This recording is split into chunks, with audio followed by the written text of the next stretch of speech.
Here's my first commentary on the Bible for all of you Patreon supporters. I really appreciate you being a part of this early venture for me in Patreon.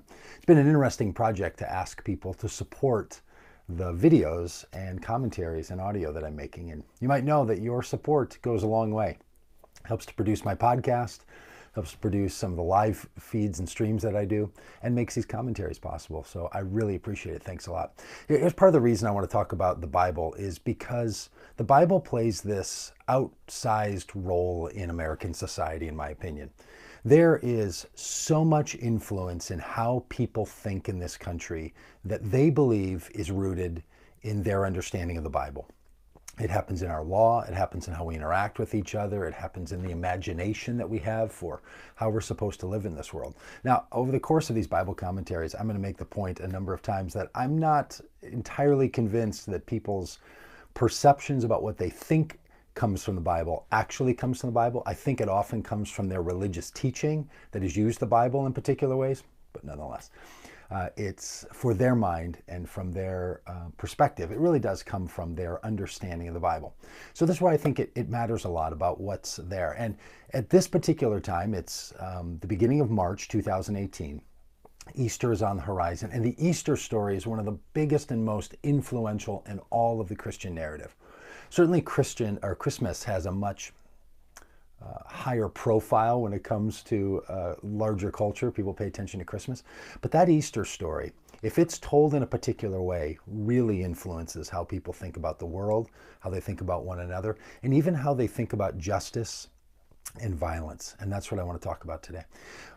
The Easter story can be told, and a lot of people have heard it told this way, that it was the judgment of God coming down upon Jesus that caused Jesus' death, and that's the tool God utilized to bring about the forgiveness and the restoration of people into a relationship with God. So you may have heard this, that the cross is central to the entire story of Christianity, and that what we see in the cross is that God laid bare the wrath of God upon Jesus so that it wouldn't fall upon humanity, and then via Jesus, humanity can enter into a relationship with God. I don't think that's the story at all as the Bible presents it. I do think that's the story that a lot of Christians present. I do think that's the story of a lot of doctrines and teachings of Christianity. I just don't think you can get that out of the biblical narratives, especially the narratives of the gospel. And I would even say, even though I'm not going to talk much about it today, even the Apostle Paul's understanding of the death of Jesus was not to be understood in that way, even though so often people give credit to Paul for that view. But here's what I think matters in this story. It's really just the opposite of that. It's the opposite of the story that it was God's wrath that was coming down upon Jesus through the cross. I think we're supposed to read the story with the cross as central to the story of Jesus, because the cross was the means by which the government, and at the time of Jesus, the partnership of the religious system with the government, was that the cross was the tool used to bring about social order. It was used to bring about social power. It was used where the government would be able to inflict the ultimate punishment on a person, death, and that was a means of getting people into order, of control. So interestingly, what happens in the story is Jesus is declared innocent all through the Gospels. This is the really interesting thing about the reading of the Gospels, is that Jesus is seen as an innocent one. It happens in the Gospel of Luke really intensely.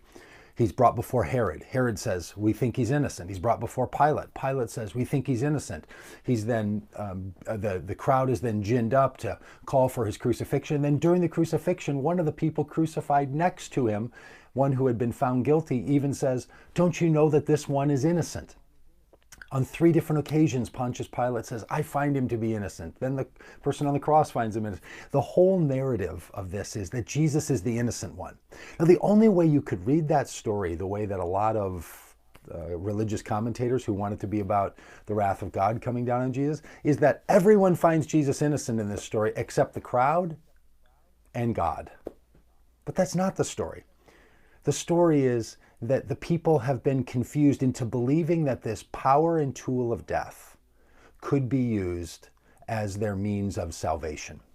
You see it in the narratives in the gospel that the people of the religious community were afraid that Jesus was going to cause an uprising, and that would cause an ending of their civilization, ending of their society, ending of their way of life.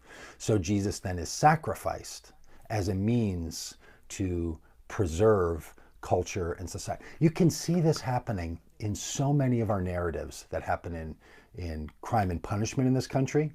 Capital punishment being the closest ally to this story, but also the way we imprison people, the way we take away people's rights, the way we exclude people, the way we lack power for some people that we think don't behave the way we want to, whether that's in the criminal justice system or hiring practices or credit scores, that we want to punish some people for behavior we don't think is right and to remove them from the rest of society so that we can protect that which is ours. And it's that very narrative that the biblical story wants to critique and say there's another way. Jesus ends up on the side of the people who feel they've been put out, pushed down, pushed aside, and where the power has been used to destroy them. So this is the story that you see in the Gospels. It's a critique that the power of the cross is impotent to actually bring about the kind of salvation, security, goodness, community cohesion that the people are longing for. That's why I think we should understand Jesus is saying, Father, forgive them for they don't know what they're doing, in a much broader sense than simply they don't understand that there's some cosmic story of judgment being played out here. Just the opposite. What they don't understand is that the human story of conflict is not going to be solved in these ways. And this becomes then the story of the biblical narrative. That's why I'm a person who's highly committed to the Christian story of the cross, but it's not the cross as to where God gets God's salvation. That's the resurrection narrative. That is, even in the midst of that, God's going to be there and present and not let the Holy One see decay in the grave. This is the story that we're supposed to tell from the perspective of God. God's constant presence with the one who has been abused, with the one who is being put down, with the one who is being executed, and God being on the side of that one, not God being on the side of the ones who are using power and death and rage and violence to bring about some kind of justice. That's the Easter story. So we should tell the Easter story. We should even talk to our kids about it, but not in the sense that God is after you, just the opposite. When you feel like people are after you and life is unjust and life is unfair, you know that God is even on your side at those times. So, commentary on the Bible, and in this case, and for the next couple of weeks, some commentary on Easter. All right. Thanks for being a supporter.